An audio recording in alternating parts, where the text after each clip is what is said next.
Okay, today we're describing ourselves. We're going to start with our general physical size and shape. So like tall, short, fat, skinny, strong, weak.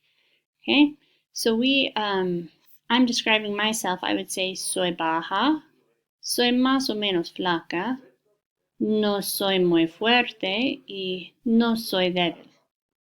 So we use our sentence frame. We always start with soy. That means I am, and then we'll put our description word.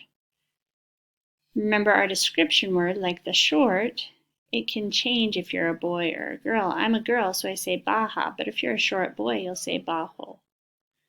And same with flaca, it could be flaco if you're a boy. Now the strong, weak, fuerte, débil, these don't end in an O or an A, so you don't have to change them for if you're a boy or a girl. Girls and boys can both be considered fuerte or débil. Okay? Another thing you can do is say what you're not. No soy. So I'm not really strong, but I'm also not really weak. You put the no in front. Another helpful phrase that you can use is más o menos, more or less. Soy más o menos flaca. Not super duper, more or less.